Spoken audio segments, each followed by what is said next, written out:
My name is Fortier. I am a writer, a professional writer. I've been writing professionally for the past 35 years, and basically came out of the comic book sensibility. I've been writing comic books since the 70s, and have done everything from Peter Pan to Rambo. I did a Hulk story for Marvel. I created Popeye's mother, which is like level in my writing career, whatever. But all the time that I was writing comic books, and wrote quite a lot of them, I did the Green Hornet for Now Comics back in the 80s. And it was the first time the Green Hornet had come back into comics since his last appearance in comics back in the 1940s. And of course, the popularity of the 1960s TV show with Van Williams and Bruce Lee was what predicated us sitting down and designing this new proposal, bringing it to Now Comics in Chicago. They accepted it, and for 2.5 years I wrote the Green Hornet, which was a real joy. I also had the opportunity while working for Now Comics to write the Terminator series for them, based on the James Cameron and Arnold Schwarzenegger success. And in the process of doing that particular series, I also had another benchmark in my writing career, in that I wrote the first ever comic book series to be illustrated by Alex Ross, who, as any of you are familiar with comics in America today, is one of the premier graphic illustrators of our times. He was a young kid right out of art school in Chicago, walked into Now Comics and showed them how he painted comics. And they were stunned. Next thing you know, they given him my script, and away we go. So beautiful stuff. It's been an exciting career. I've really enjoyed it. Over the last 6 years, I started attending pulp conventions. Because all the time that I was writing comics, it's impossible not to get involved with comics and not invariably trip over their history. And what you get from that history is the fact that comics came out of the pulps. For the most part, the people who wrote the comics in the golden age of the comics, which would be the late 30s when Superman came along, 1938, were kids who grew up reading the pulps. All right, Jerry Siegel, Joe Shuster, Edmund Hamilton, all these guys that we can talk about grew up reading pulps. They were avid pulp collectors, whether it's science fiction, Doc Savage, The Shadow, or whatever. And so it's easy to see that transition as we get into the 40s and the World War II era, that the pulps were dying out. These writers and artists had to find another venue, another way to make a living. And they just drifted over across the streets in Fifth Avenue to DC, Marvel, and whatever Timely, and became the comic book creators that we know and love so well, who created that golden age of comics. So again, if you are a participant in the comic world today, invariably, like I said, I have a long career as I have, you always find people who talk about the pulps, the golden age of the pulps, the characters, heroic fiction, escapist fiction. And so, again, as I said, 6 years ago, on a whim, I decided to go to my first ever pulp convention. And it was an eye-opener. It was a lot of fun. I enjoyed it immensely. I began to learn about the pulps, become a real student of them. But one of the things I got from the pulp conventions was the fact that everybody was reprinting the old pulps. Nobody was doing new pulps. And, that really had me, puzzled. It was a conundrum that I couldn't figure out, because if people love this form of literature so much, why weren't people doing new stuff? And I started talking with some of my comic colleagues, some of my other writers and artist friends, and said, I've got an idea. And I'm not thumping my chest here, because at the same time I was doing this, several other people were falling and tripping over the same facts, finally. Joe Gentile at Moonstone, Black Cove Press, Ron Hannon at Wildcat Books. People were starting to say, you know what, enough's enough. We've been reprinting pulps for the last 70 years.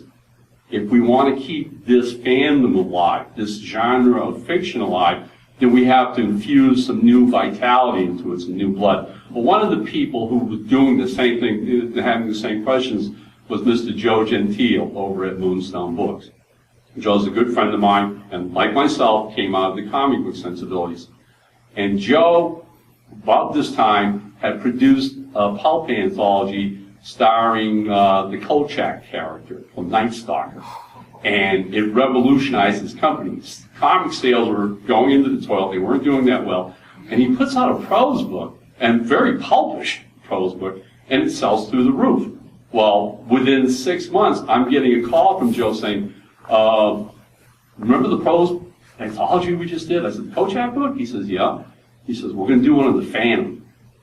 And I went, the Phantom? You're kidding. He said, no. He said, we talked to the folks. They were doing the comic at the time. And they were excited about it. He says, you want to write a Phantom short story? I said, come on. Twist my arm. Ow, ow, ow. You know, I mean, one of the classic comic characters of all time, Lee Fox, the Phantom. And so that's how I eventually started doing this stuff, and then I could go on and on about other things I do with my own company. But the reason we're here today is because my association with Mr. Gentile and what that has led for me in writing some of the classic pulp characters of the 1930s, thanks to Joe. I did the Phantom. Shortly after I did the Phantom, Joe came knocking again and asked me to do a Spider story for him, for the Spider Chronicles, which was a hoot. I had a blast. I mean, Richard Wentworth is a crazy shadow. It's the best way to describe the Phantom, right? He's the shadow gone completely mad. And I had a ball writing that. Well, at the same time, Moonstone decides they're going to do an Avengers, the Avenger, Richard Henry Benson anthology. And I don't get a call from Joe. Okay? And I see my colleagues, my friends, and they're all, hey, we're doing the Avenger, we're doing an Avenger story. So finally, I'm at a pulp show. I'm at Windy City that year that they're putting it together, and I go storming over to Joe's table, and I go, you doing the Avenger? He goes, yeah. Well, I said, how come I didn't get a call? He looks at me and goes, well, what, you want the whole feast to yourself? He said, I've given you the Phantom, I've given you the Spider, I've done a Domino lady in the interim. He goes, Ron, he goes, I got to spread the wealth. He says, well, you've got colleagues, other people want to do this. And of course, he was 100% right. I said, okay. I started to walk away, and he looked at me and said, well, you know what, if it does well, I'll give you a call. I said, all right. I said, I'm going to hold you to that, if it does well. But of course, I didn't leave without buying. I eventually bought a copy. The first one, read it. It was a great, great anthology. They did a superb job with it. So a year goes by, maybe a year and a half. And sure enough, I get an email from Joe. And he goes, I'm keeping my promise to you. He said, we're doing another Avenger anthology.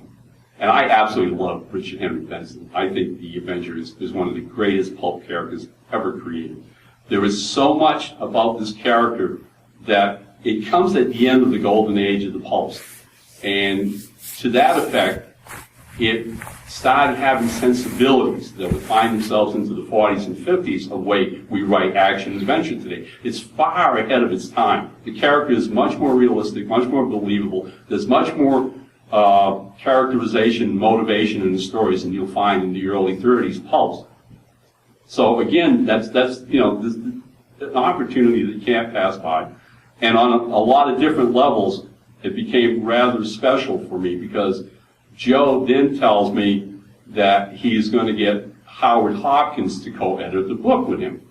Now, Howard Hopkins was a writer from Maine. I'm originally from New Hampshire. You haven't caught the accent yet. And Howard and I have been friends for many, many years, and gifted writer, editor. And we've been friends for a long time. Howard published a fanzine called Golden Perils, which focused on the pulps and those characters. So Howard was perhaps the greatest Avenger fan of all times, and it seems only appropriate that Joe picked him to be the co-editor of this second volume, which is what I have here, the Avenger the Justice Incorporated files. All right. So now it's like a dream job for me. I'm finally going to get to write an Avenger story. One of my dearest friends is going to be my editor. And after the euphoria wears off, then the weight of it comes to you as to what am I going to write? I am actually going to write a story that I want to be a part of the Avenger canon. And as anybody knows the history of the Avenger, and Mr. Lai in the back there is one of the authorities on this character, there weren't a lot of Avenger books. Within the 20s, Rick, I believe? 24 total. That's it, all right? So here we were, having, us upstarts having the gall to write news stories, all right? Well, one of the things Joe did, and I can't thank him enough for that, is Joe sat down with Rick and asked Rick to help him draw up a timeline, a fictional timeline of Richard Henry Benson's life and career as the Avenger. And we got this in the mail, all of us who signed on to write stories for this new anthology. So here we go, and I'm looking through it, and then Howard had sent us a big bibliophile of who the Avenger was and his characterization and motivation. But Rick had done the timeline. And so I found myself focusing on the timeline, and if you're not all that familiar, and I hope I'm talking to, the converted here, but one of the joys of Richard Henry Benson was his weapons. He had two. He had a slim dagger, and he had this odd little pistol that was in the shape of a tube, all right? And basically he called them Mike and Ike. And in the first original Avenger novel, they appear as if by magic. Because Richard Henry Benson, in the concept of the story as it's written, his origin story, as he is about to become the Avenger, his wife and daughter have been mysteriously murdered by criminals. He's gone into some kind of a coma. When he wakes up, his hair is prematurely gray, his skin has been deadened so that he can move it. With a chemical, he can change it and become other people. He's like the master of disguise now. And in the process of learning how to adapt this new ability he has, he decides that he's going to bring justice to those people the law can't help, all right, because of his own suffering. In the process, he meets a Scotsman who runs a pharmacy. McMurdy, was it? Right. And Fergus, and he had become good friends because Fergus has lost his wife and son by criminal elements the law couldn't reach. So here you go, you're, I think, in chapter 4 or 5 of that first original Avenger novel, and Benson turns around and says to Fergus, I need you to do me a favor. I need you to run me an errand. And Fergus says, sure, what is it? And he says, he gives him a piece of paper. He says, this is an address. So I want you to go to this address, and you're going to see somebody here and ask them for a box. They'll give you a box. So Fergus goes on. He comes back later, you're reading the novel, he comes back, and he gives Benson the box, and Benson opens the box. And there, in this little case, is this knife and this little odd pistol. Mike and Ike. And he explains it, and from this point on, as the Avengers continue, you begin to realize that Benson, these weapons in his hands do the impossible. He never misses anything. To the point where the little pistol fires a .22 shot that he uses to shoot the top of the bad guys' heads. He creases the top of their skull. Such a powerful blow, and knocks them unconscious. Because again, in the old iconic traditions of Pulp, he doesn't kill, he wounds. All right? So, the pistol is deadly in his hand, this little tube, and the knife, the same thing. He's a deadly shot. He throws that knife and hits whatever he wants. He'll take the wings off a fly. He straps them both to his ankles. And they becomes his tool for the rest of the career in the original Avenger books. Okay. I'm leading all up to this one point. I have a story to write. And I'm sitting there and I went, where the hell did Mike and Ike come from? Where did Fergus go to get Mike and Ike?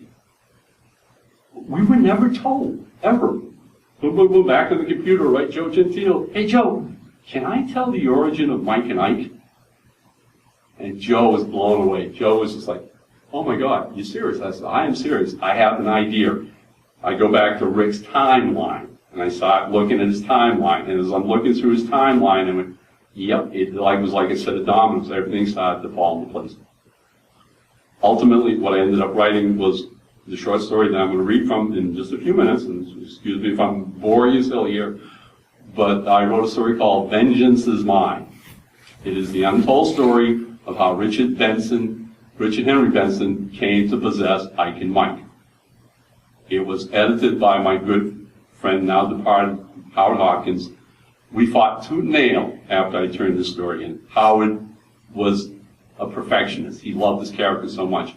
My discrepancies, my straying from characterization, Howard wouldn't let me get away from. We fought. We had virtual battles over the phone.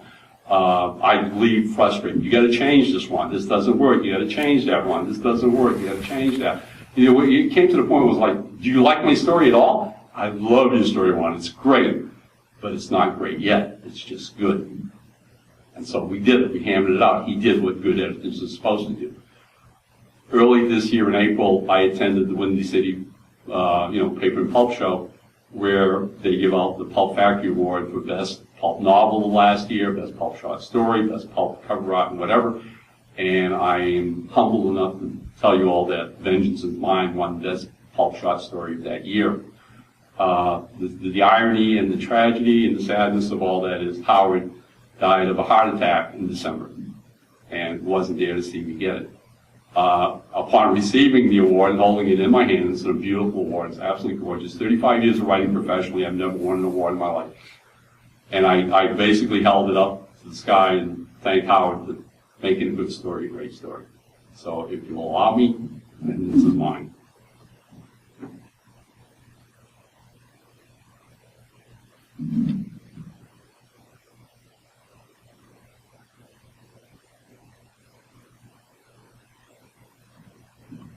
New York, the present. Always be wary of angels and demons. Why is that, Mom? Because in the end, they both want the same thing from me, my boy, unbearable sacrifice. Fergus McMurdy, known to his friends as Mac, sat in the back of the yellow cab as the streets of Brooklyn rolled by and thought of his mother's warning. Why had it come to mind after all these years, he wondered. Perhaps it was because of the remarkable man he had met only a few days earlier, Richard Henry Benson. Like Mac, Benson had lost his wife and child to evil men outside the boundaries of the law. Whereas Mac's tragedy had scarred his soul forever, it had not altered his appearance. He was still the tall, red-headed, freckled Scotsman with the big sailor-like ears. Not so for Benson. Mac shivered, visualizing Benson's now immobile, mask-like face and snow-white hair. It was as if the loss of his beloved wife Alicia and daughter Alice had bleached the very humanity from his body, leaving him a mannequin-like figure with pale, penetrating eyes. He was a man marked by pain. Mac had aligned himself with this survivor, vowing to help him find the justice the Scotsman had never won. Inside the cab, the dour Scotsman looked at the folded note in his bone-mallet hands and heard Benson's words once more. You take this note to an old friend of mine. On reading it, the friend will give you two things I thought I'd never have to use again. Cryptic words indeed. Mac was tempted to open the folded note, but only for a second. There had been a faraway look in Benson's eyes when scribbling the message that echoed something important, crucial to his past, something Mac was not about to dishonor. His mental musings came to a sudden stop as the screech of tires brought the cab to a halt. Here we are, Pally, the cabbie announced, pointing to the structure to their right. Mac looked out the window and his eyes widened in surprise. This couldn't be right. He glanced down at the note and then back to the building. Sumatra, 10 years earlier. Richard Henry Benson moved through the undergrowth of the tropical rainforest slowly, cautiously, his senses alert to the sound of their prey only a short distance away. Sweat streamed down his face as the insufferable, humid heat would not relent, even in the midst of the hunt. He ignored it as best he could, grateful that the annoying mosquitoes that had earlier plagued him had flown off to feast on other game. The creek ravine was to his front, and as he neared it, he heard the animal's cough as it moved along the muddy banks below his line of vision. Somewhere to his left, Paul Taylor was moving forward in a standard flanking move. If they were careful, the unsuspecting beast wouldn't be aware of their presence until it was too late. Benson's sweaty hands gripped his rifle loosely, fully prepared to aim and fire at a moment's notice. The thrill of the hunt was coursing through his blood, and he could sense the climatic confrontation was only seconds away. They were upwind from the animal, and their stalking had gone unnoticed at this point. Benson moved another few yards forward, aware of the cacophony of the jungle noises that surrounded him. He had learned to keep himself open to the entirety of the hunt, experienced sight, sounds, and smells that contributed to a successful enterprise. Pushing the brim of his brown cloth hat back, with the back of his hand he wiped at the accumulated sweat on his forehead. Then he was stepping out of the brush, and below, at the base of the muddy banking, was the rhinoceros, its armored body splashing through the water, its horned head up, tasting the air. Taylor had deciphered the tracks perfectly. The dark gray animal stood well over 5 feet in height, with a length of at least 9 feet. For a Javan rhino, it was a magnificent specimen. It was one of several animals Taylor had been hired to capture for the London Botanical Garden and Zoo. Their rifles fired custom-made darts that contained a powerful neurotoxin capable of knocking out a bull elephant.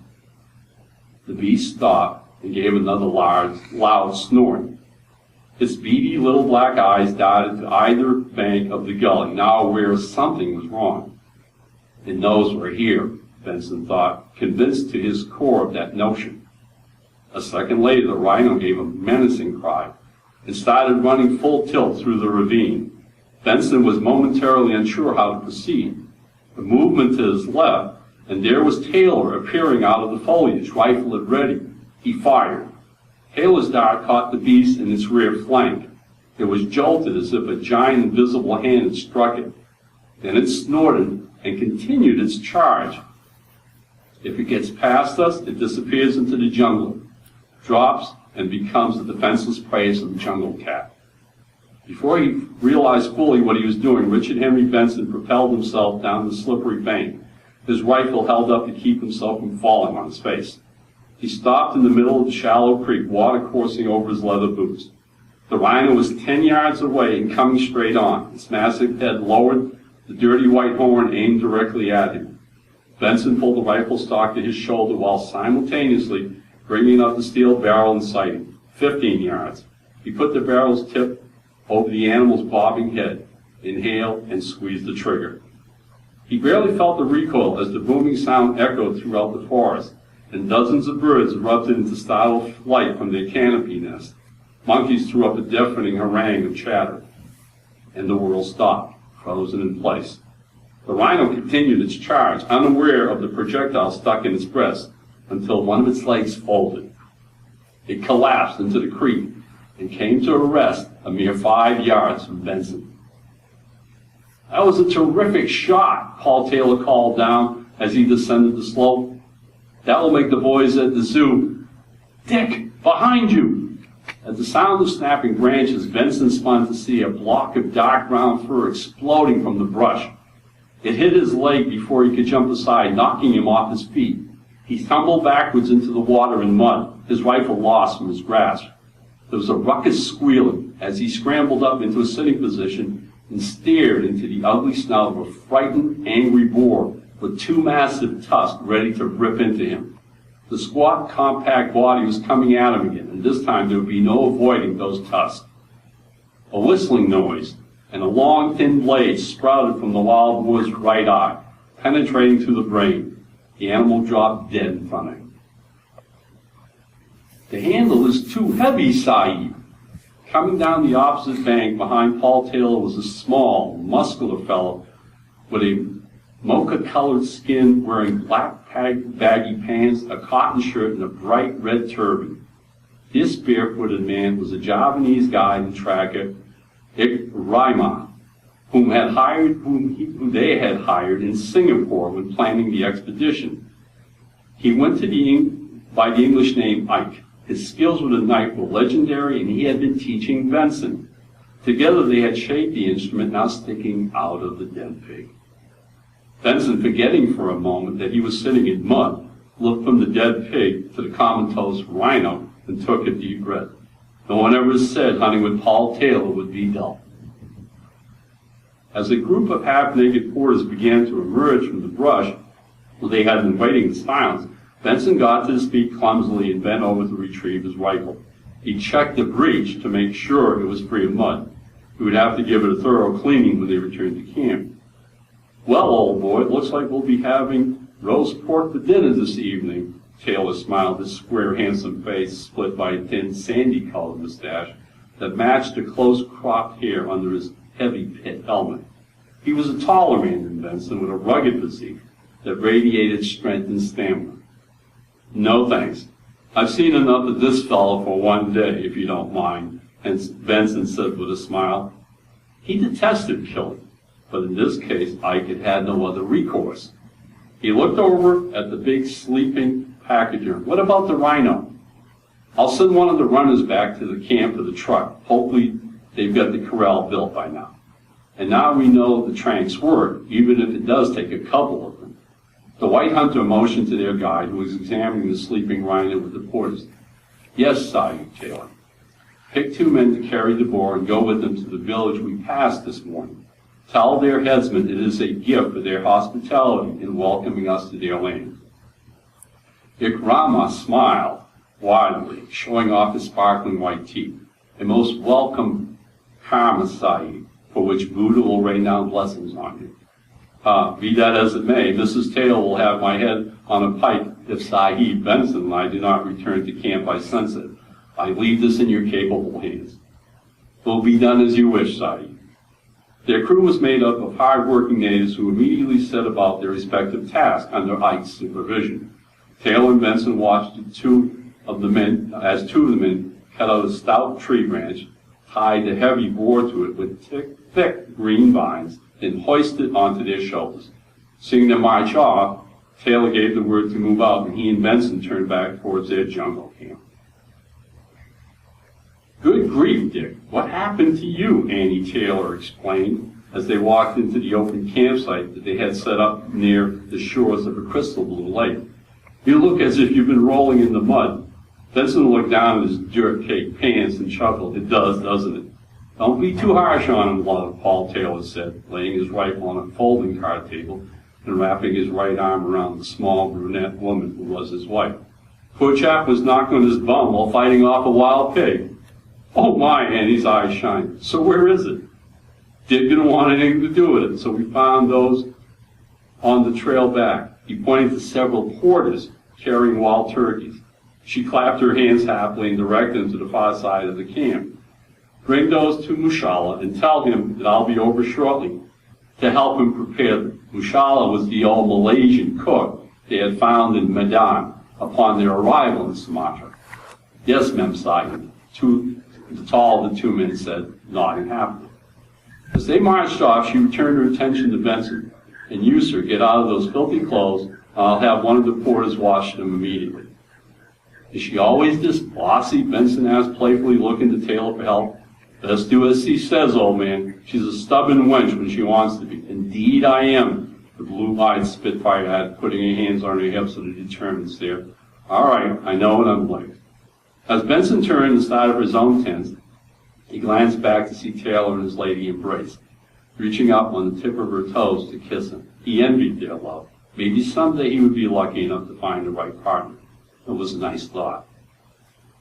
An hour later, the sun disappeared behind the black silhouette of the Parisian mountains at their backs, its last orange rays creating a glorious purple haze along the rugged landscape.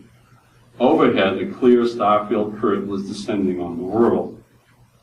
A huge bonfire burned brightly in the center of the camp with a small army of 30 porters gathered, enjoying their evening meal. Over by the 2 tents, oil lanterns had been affixed to poles, lighting the Westerners' dining area. A huge corral of timber had been constructed to the far end of the camp, and behind it, dozens of bamboo cages were stacked, all awaiting their prizes.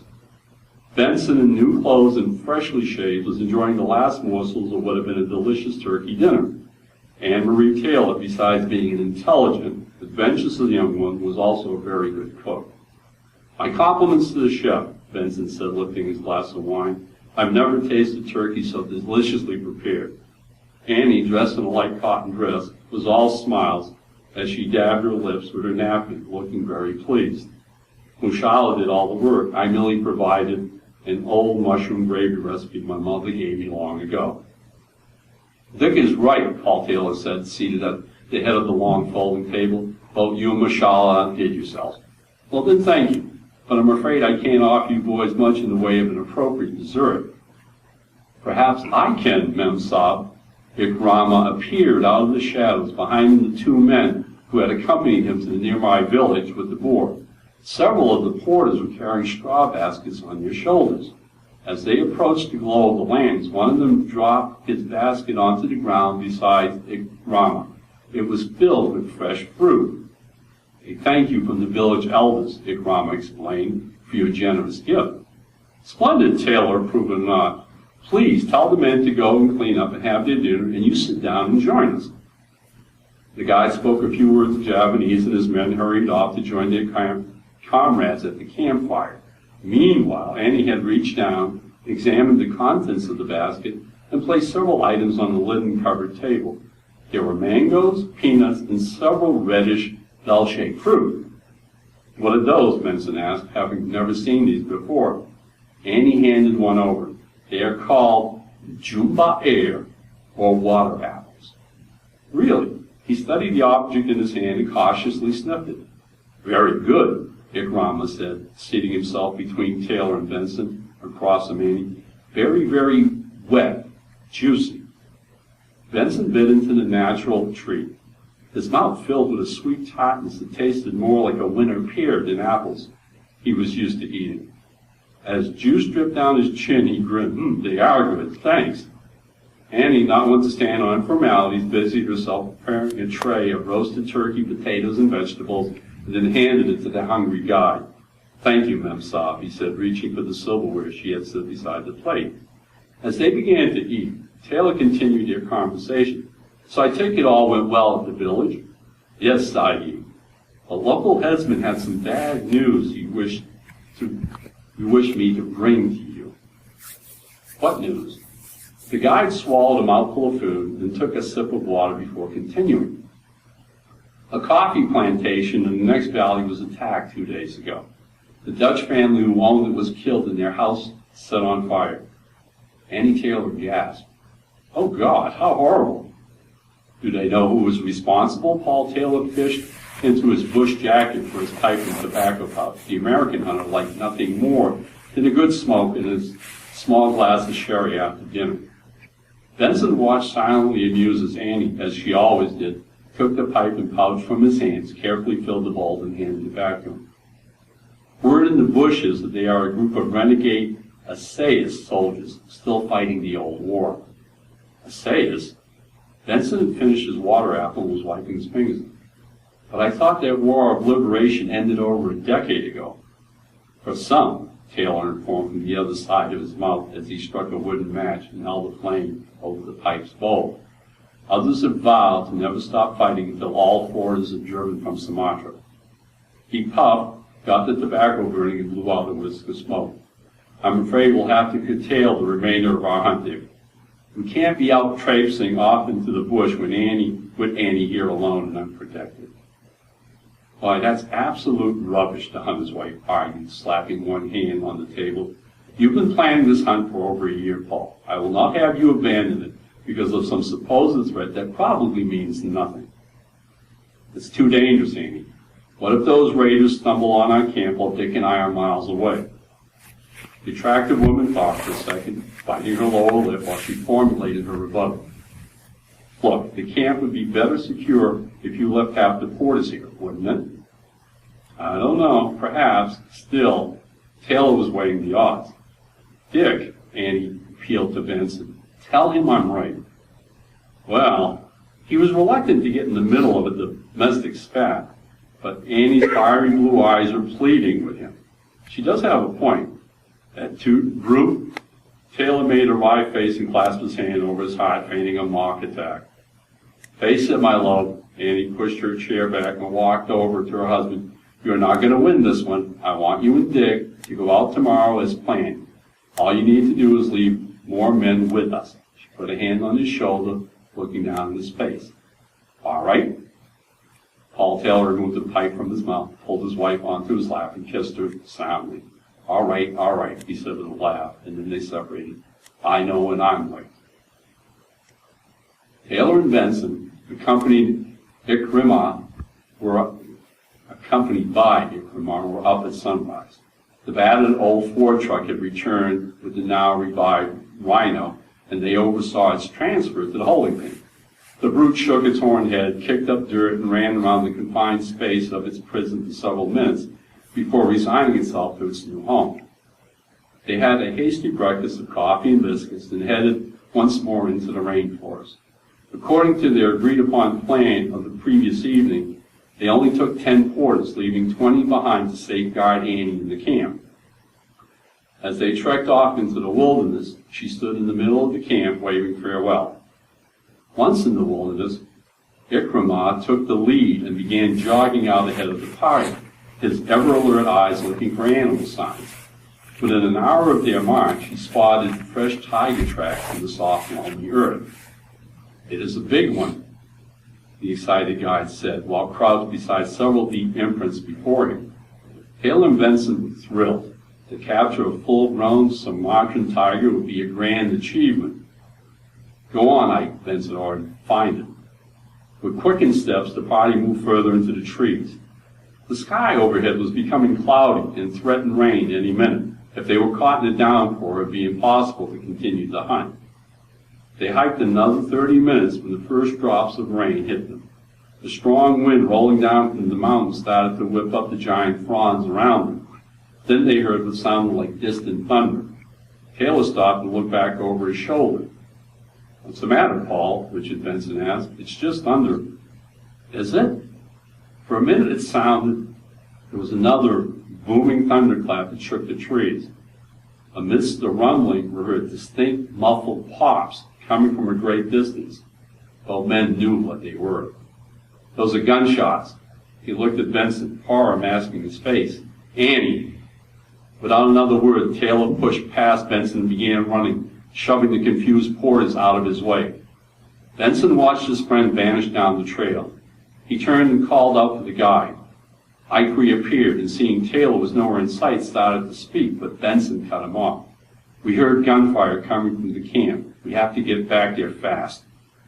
Ike Mike understood immediately and quickly explained the situation to the porters. They were shaken, but eager to follow the guide and Benson as they started after Taylor. A peal of thunder suddenly split the heavens, and rain began to pour down. They caught up to the frantic Taylor, and without a word kept pace with him. Visibility became a wet curtain, and the ground a muddy surface that threatened their every step. Rifle slung over his shoulder, clothes soaked through, Richard Benson moved as fast as he could manage, a desperate prayer repeating in his thoughts. By the time they reached the ravaged camp, they were all breathing heavily, their hearts pounding in their chests. They entered the area, rifles locked and loaded, not knowing what to expect. Oddly, the tents had been left standing, but everything else, tables, chairs, supply crates, etc., had been knocked over and scattered. The captured rhino was gone. The corral cage had been busted open. Many of the animal cages were smashed. Of the 20 men they had left behind, 12 were dead, their bodies lying on the wet ground where they had fallen. Among them was the old figure of Mushala, his head split open. They found 4 wounded men huddled together in the shelter of the trees. Ike Mike began to question them, while Taylor raced to the 2 tents shouting his wife's name. Benson right behind him. She was in neither. As they emerged, Ike Mike raced over to them through a lake, what he had learned from the survivors. "Sahib, it was the SA's raiders. There was at least 10 of them, with rifles and pistols. They attacked without warning. Our men had no chance. Some managed to flee into the jungle." Taylor shook his head, bringing up a hand to his forehead. "Damn it, man, what about my wife? What happened to my wife?" "They took her, Sahib. The raiders took Memsahib away." That's where I am going to leave you. Okay? We got to have a cliffhanger here, all right? I'm looking at the time. They gave us an hour to do this. So what I thought was I would leave it there and answer any questions you might have concerning the story, my career, or anything else. I got a quick question. Sure. You know, I saw Joe at the Windy City. One of the things I asked him was, for that anthology, why did you choose to do the Avenger when he had the pasty face, the manipulated face? and not do any stories, with the other guy, Cole Wilson, that Ron Goulart created. Right. Right. What did Joe tell you? Well, he said, I don't know. That's what he said. Okay, let me tell you, some of you aren't familiar with this. As Rick was telling us earlier, there were only a handful, 20 some odd, original Avenger stories ever written by the original author and creator. The kicker is, back when the 70s came along and the paperback company started reprinting the Pulps, and hallelujah they did it, because that's where a lot of us first became aware of these characters for real.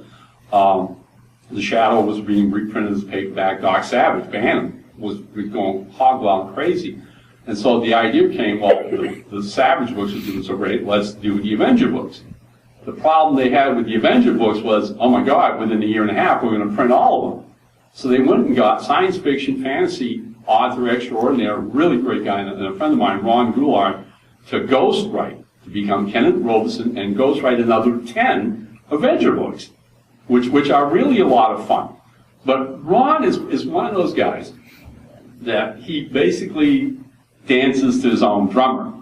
And so Ron was no way going to sit down and write another 10 Richard Henry Benson Avenger books the way they were done in the 40s. And to prove that, the first thing he went and did was add a new member to the cast, which was Cole Wilson. I have all 10 of those books. I enjoyed them immensely. Ron's autographed a couple of them for me. But the truth of the matter is he makes the Avenger a secondary character in his own series. He gets really caught up in the team, in Isabel, and Murdy, and Smith, and all of them. And he gets fascinated with that, so that it's almost like he turns the Avenger into that manipulative player. All right, the cunning mastermind who controls the group.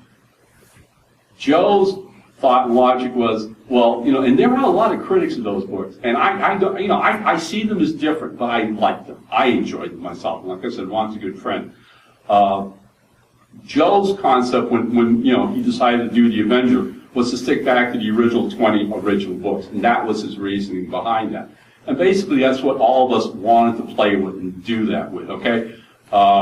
We really didn't, we were basically told, well, you can use Cole Wilson if you want, but I would much prefer you stick with the original 20-some-odd, the canon of the Avengers did. I think a couple of the guys did Cole Wilson and used him in some of the stories. I think Howard might have written a short piece that Cole's involved with, either in this anthology or the first one. I'm not 100% sure, but I think he did. Wilson does appear in some of the stories. But again, that was the thinking and the drive behind it, that we were going to stick to the original 20-some-odd books and do our versions of those stories. Next question. Can I have another question? Please. After reading this, one of the things, I enjoy the Avenger a lot, but after I finished reading all these short stories, I said, God, there's a couple of writers here. If they wrote a novel, it'd be great, an Avenger novel or a novella. Right. It'd be great.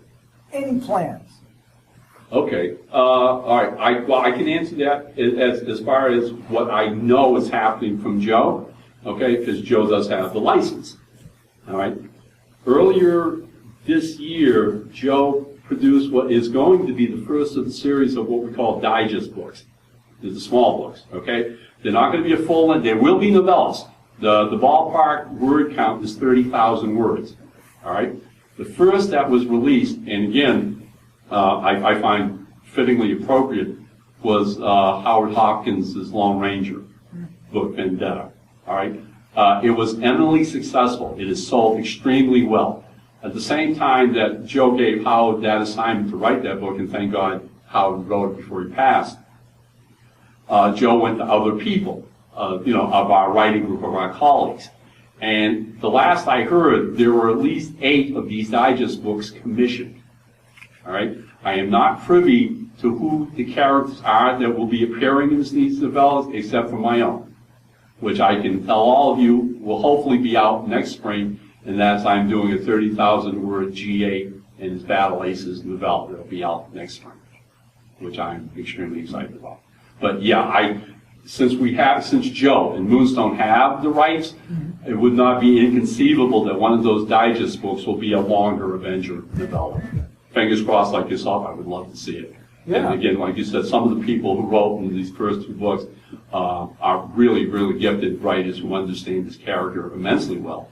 And again, it's one of the reasons, like I mentioned earlier when I prefaced all this, one of the reasons it's so much fun to write Benson is because of all the other Pulp characters, he's the one that comes across the most human. He's the one whose pathos you feel. You really can't tell his story without feeling that pain, all right? And again, the loss of his wife and his daughter, which opens up the saga, all right, is that no matter how many criminals he ever captures and brings to justice, and again, one of the hallmarks of Avenger stories, which again you have to love, is the fact that, again, he always twisted things so they brought about their own demise, as you know. He was so brilliant at that. The kicker is he will never know peace. Unlike Richard Henry Wentworth could someday turn around and tell Nita Van Sloan, I'm done being the spider, as bizarre that sounds, but I'm done. Because he has Nita. He could go off, change his name and personality, marry and have an old age life together. Benson's never not going to be the Avenger. He can never bring back his wife and daughter. And so you know that has become his life. He will be the Avenger until his last breath, because there will always be injustice to be corrected. Yeah. Anything else? Yes. By all means, I'm enjoying the conversation. The other thing I kind of wanted to ask Joe, and I forgot, was the very first story in this is the Avenger, December 7th, 1941. Oh, the Pearl Harbor. Right. That's Yes. the very first short story. Right. Your short story is towards the end, and it's the prologue of the Avenger. Right. And one of the things I wanted to ask Joe is, how did you come up with, what story went first, what story went last, why? I do not have the set answer for that. Only to say I share your puzzlement with that, okay? Going into this thing, after Howard and I hammered out this thing and we got it finished and turned in, I would have naturally thought they would have led with that story, all right? I think it ends up just really being a case of editors, like writers, like all of us, have their own subjective taste. And the story you mentioned is one of my favorites in the book. I absolutely love it. I think it's extremely well constructed. It's a great idea. And, it ends with the start of World War II. What a cliffhanger that is, all right, if you're writing a pulp story. So I think basically it was a case of both Joe and Howard sat down and basically said, what do we think is an impact? The strong thing that can open up this volume, all right, and chose that story. And Paul Kuppenberg, I believe, wrote it. And I think it was a smart move in that respect to get the reader hooked, to want to read the next story and want to read the next story. And that's what you do in an anthology. Honestly, as an editor, you try to look at that one particular story that right from page one is going to hook your reader, so that they'll want to work through the other stories and whatever. So I think we're looking at a bit of its business sense, its marketing sense, but at the same time, maybe a little personal favor. They really enjoyed that story a great deal. So, and again, who knows? You scattered throughout it, and you go back and forth through his career and his life. And again, I owe Rick such a debt of gratitude, and I told Rick this after I'd written the story, and I appreciated his feedback and comments afterwards. I could have never written that story if I hadn't had Rick's timeline. Because what Rick's timeline did was showed me Richard Benson's life before he became the Avenger. And that's how I could get back to Sumatra and envision that whole, because we know he was a hunter. We know he's a big game hunter. We know all this stuff. It was easy for me as a writer to extrapolate the fiction elements of this and imagine that's where Ike and Mike eventually came from and read the story I wrote from it. There you go. And it was a real joy to write. It was a real treat for me. That it's stuff I love to do, especially with classic characters. And it's also a really daunting task all the time. Because most of us, and most of my colleagues, Rick, and a lot of them that you're going to meet here, Rich Harvey, us guys absolutely love this literature, all right? We love these stories. And we never, ever take these assignments cavalierly, okay? I mean, it's not just another writing job. Okay, I write other fiction. I write comic books. I write scripts. I write my own characters and whatever, all right?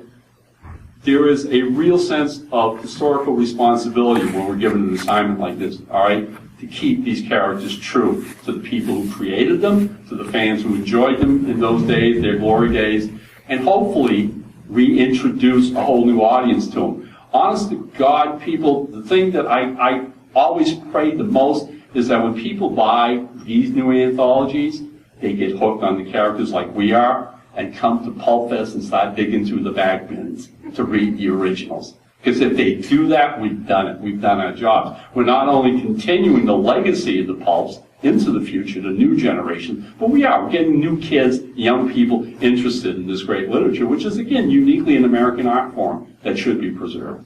It never got its due when it was being published at the time. Now it is. And I say bravo to all the new pulp fiction writers who are every day writing new adventures and keeping it alive. Go on. Yeah, speaking of your own characters, when are we going to see another Captain Hazzard story?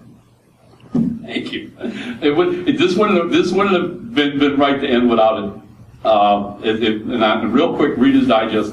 In 1938 was a character called Captain Hazzard, written under an assumed name by Paul Chadwick. It was intended to be competition for Doc Savage at Street Smith. Doc Savage was doing big guns business. So Chadwick's people called him in. And Chadwick had written one of their more successful series, Secret Agent X. So they turned around and said, well, go up and write us an Avenger novel. Oh, come on, he was out of his element. It wasn't his thing. And he went out and over a period of a week wrote Captain Hazzard in his first adventure, Python Men of the Lost City. And it's a one-hit wonder because they actually printed the book and there was never a second one. So I get into Pulps as I've described 6 years ago, and one of the first things I found was a facsimile reprint of that original book, the one-hit Captain Hazzard, right? And Will Murray had written the introduction and explained the background from the book and everything, and the sales were so dismal, they never released it. Chadwick wrote a second one. Okay, he did write a second one, and I'll tell you about that in a second. But basically, I read that first Captain Hazzard book, the reprint, and realized, of course, why there wasn't another. It was a hack job. He just spit it out. Characters' names change from chapter to chapter. He forgot the characters' names. You know, like in chapter 2, who's this guy? Where did he come from, right? There were plot holes that you could drive a Mack truck through and park it, lengthwise. And despite all of that, it has that unique thing of being this one-hit wonder that fans talk about at the pulp conventions for years. And so, having read it, I made a mental note in the back of my mind that if I ever had the opportunity to play in the pulp sandbox, I would revive Captain Hazzard. And I did. I hooked up with Ron Hanner at Wildcat Books originally, and Ron and I started sitting around and said, what do you want to do? And I said, I want to bring Captain Hazzard back. And he goes, I said, I want to write new adventures of Captain Hazzard, okay? So Ron was very supportive, so you do it, I'll publish it. The kicker is, I had sat down and I actually started to write a book called Citadel of Fear. And I conned my good friend and partner, Martin Powell, to join me with this. Because Martin had always wanted to write a Doc Savage novel, and both of us realized Will Murray's going to keep that in his closet forever, we'll never get a shot at it. So I went to Martin and said, help me write a Captain Hazzard, we'll do it together. Because I was done, and I hadn't written a novel yet in my life, all short stories. So Martin joined me, and we started writing Citadel of Fear. Well, in the process of writing Citadel of Fear, it dawned on me, again, going back to the original Python Men, and I went, you know what, we can't release Citadel without Python Men getting its due. And I went back to Hannah, and we sat down and said, what are you talking about? I said, let me rewrite it. He said, excuse me? I said, well, Martin's doing his section of Citadel. Let me take Chadwick's book and rewrite it, start to finish. I will correct those plot holes. I will change the characters. I will make different characters. I will add chapters. And that's what I did. Over a period of 6 months with that book there, I rewrote it. all right? And we published it under my name and Chester Hawks, okay? Which was the pen name. And, you know, I've gotten some flack. Now I've had people come up and say, oh, you basically, you know, plagiarized. No, I didn't. I said, I would like you to go find the real book, read it, read mine, and let me know what you think. And I'm very happy. The feedback was all positive. People really appreciated what I did. It was now at least readable. They enjoyed it. And of course, once we had it out and selling, what I did, Marty and I finished Citadel of Fear, and we got that book out. Okay. So now it's like we got 2 Captain Hazzard books out. For the first time in the history of Pulp, there's 2 Captain Hazzard books out. And Marty says, well, you're on your own now, Ron. I know you can write a novel. Go ahead and write a novel. I sit down and I start plotting out a book that's going to be called Cavemen of New York. Okay? I'm going to write it. It's going to be about cavemen in New York in the 1930s. And as I'm plotting it out, Don O'Malley, one of the biggest Pulp fans in our community, writes me a letter, emails me a letter, and he goes, hey, Ron, you know there was a second Captain Hazzard novel. And I write back and say, no, there wasn't. We all know. Everybody at Pulp knows there was only Python Men in the Lost City. He goes, right. What people don't remember is that Chadwick actually wrote a second novel. Because again, when you think of publishing deadlines, they would have had to have a second one ready to go, right? Before the editor said yay or nay. So he'd actually written the second one. When they canceled the book, he was left with this second book, which was called, and let's see if I can remember this now. Curse. It's called Curse of something, the Blue something or whatever.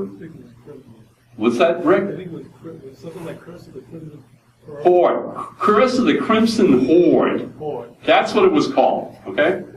So here's what Don then proceeds to tell me. He goes, oh, they published it, but not as Captain Hazzard.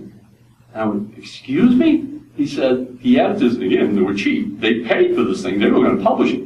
They gave it back to Chadwick and said, go turn it into a Secret Agent X novel. So Chadwick takes it back home and tweaks it, and tweaks it. I mean tweaks it. And it is the most bizarre Secret Agent novel you'll ever want to read, because you immediately get it. He's not an urban master of disguise. Now he's a world traveling and takes place in the South Pacific, right? Don, the sweetheart that he is, Xeroxed the entire issue of that Secret Agent, send it to me with a postcard going, I dare you to rewrite it back the way it was originally. Oh, yeah. Sat that Xerox copy down, and now I was really doing a rewrite, okay? Because suddenly, after having done 2 Captain Hazzard novels, I knew who this character was, what he was about, what the whole setup was. And of course, I started adding my own stuff to it and playing with it and having fun with it. So now, I've got this, and I'm rewriting a Secret Agent X novel back to how it was originally written in 1938. And I got to tell you people, it is the most bizarre thing that ever happened to me in the world, because I'm halfway through this book, rewriting it. And as I'm rewriting it, I'm not even peeking ahead. I'm just going page to page. I hadn't read it. And as I'm rewriting it, I started thinking, okay, well, this character's really cool, but she's a villain. And you know what? If I change her around, I can make her a good person, and I can add a female member to the Hazzard team.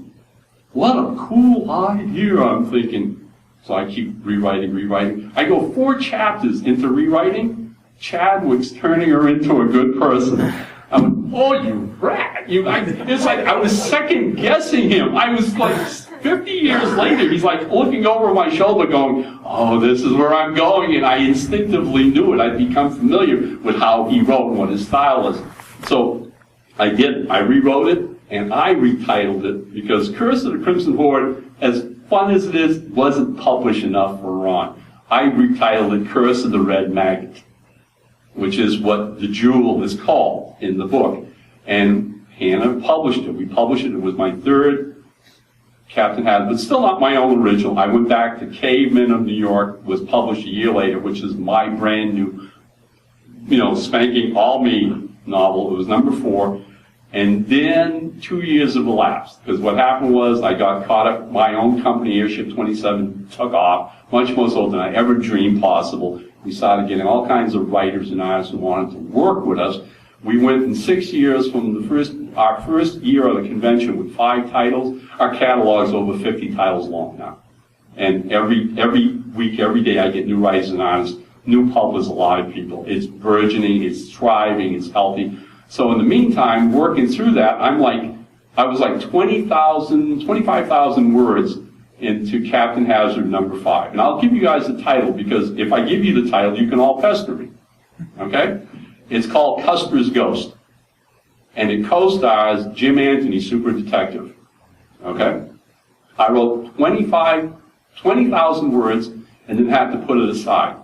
A year has gone by, and over the last 4 or 5 months, a lot of my friends, colleagues, fans have been pestering me nonstop. Enough, Ron. You're going on 2 years. When's Hazard 5 coming out? So I want to tell you all, Scout's honor, a month ago I sat down on the computer and I'm up to 30,000 words now. I'm halfway through the book. I'm back in the groove, guys. I'm enjoying it. God help me, by the end of the year, you will see it released. Captain Hazzard #5 by yours truly, Custer's Ghost. And hopefully, once I get #5 out, there are other books I write and other series I have, but I'd like to continue writing these. I have a ball doing it a lot of fun. That answers your question. All right, so there you go. Okay, and our time is up. Thank you so much for coming, and then again, letting me chew your ears off about a subject that I hold very near and dear to me and I love greatly. I really appreciate your attendance. Thank you.